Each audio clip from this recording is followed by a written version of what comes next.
ओम उमा महेश्वराय नमः। हमारे YouTube channel पर आप सभी दोस्तों का हार्दिक स्वागत है। शिव महापुराण श्री रुद्र संहिता चतुर्थ खंड 5वें अध्याय की कथा आज आप लोग श्रवण करेंगे। कुमार कार्तिक का अभिषेक। चतुर्थ अध्याय में आपने जाना भगवान शिव नंदीश्वर को कुमार कार्तिक को लाने के लिए भेजते हैं। तब कुमार कार्तिक बोले, यदि आपको भगवान शिव ने यहाँ मेरे पास भेजा है तो मैं अवश्य उनके दर्शनों के लिए आपके साथ चलूँगा। हे तात, ये ज्ञान योगिनियाँ प्रकृति की कला हैं। इन्हें कृतिका नाम से जाना जाता है। इन्होंने ही अब तक मेरा पालन पोषण किया है, इसलिए ये मेरी माताएं हैं और मैं इनका पौष्य पुत्र हूँ। तब स्वामी कार्तिकेय ने हाथ जोड़कर कृतिकाओं से नंदीश्वर के साथ जाने की आज्ञा मांगी। माताओं ने अपना आशीर्वाद देकर उन्हें वहां से जाने की आज्ञा प्रदान कर दी। ब्रह्मा जी बोले, जब कार्तिकेय अपनी माताओं कृतिकाओं से आज्ञा लेकर भगवान शिव के पास जाने के लिए वहां से निकले तो द्वार पर देवताओं के शिल्पी विश्वकर्मा द्वारा बनाया गया सुंदर रथ उनकी प्रतीक्षा कर रहा था। वह रथ दिव्य था और द्रुत गति से चलने वाला था। उस रथ को उनकी माता पार्वती ने उनके लिए भेजा था।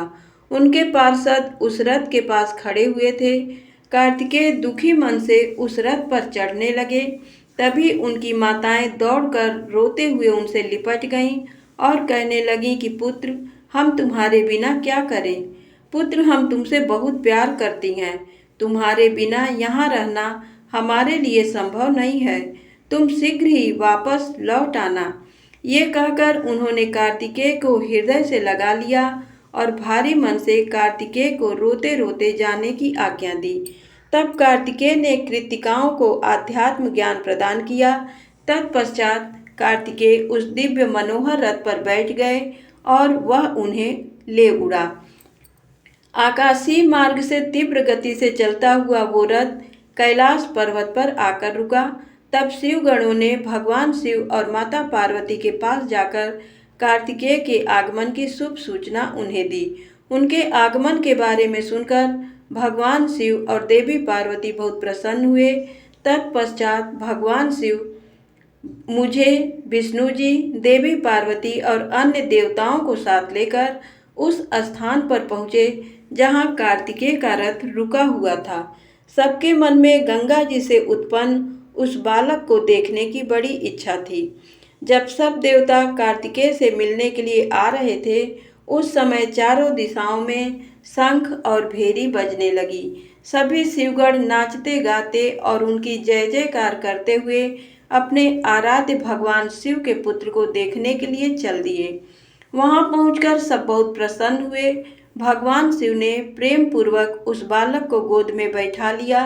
तब देवी पार्वती ने भी उस बालक को बहुत प्यार किया।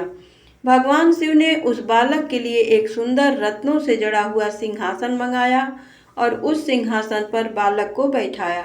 तत्पश्चात भगवान शिव ने सब तीर्थों स्थानों से मंगाए गए जल को वेद मंत्रों से पवित्र करके उससे बालक को स्नान कराया।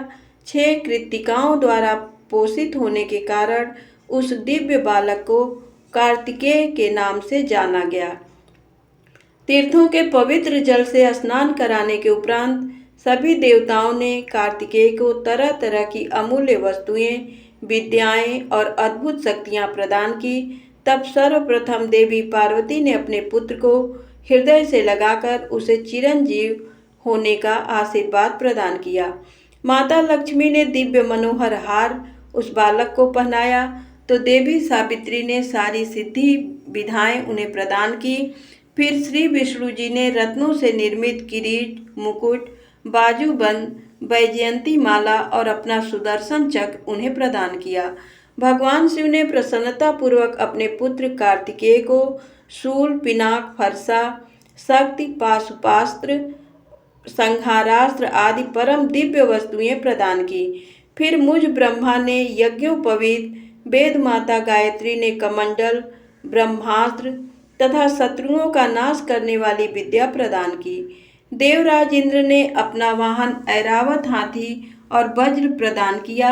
वायुदेव वरुण ने श्वेत छत्र और रत्नों की मालाएं प्रदान की।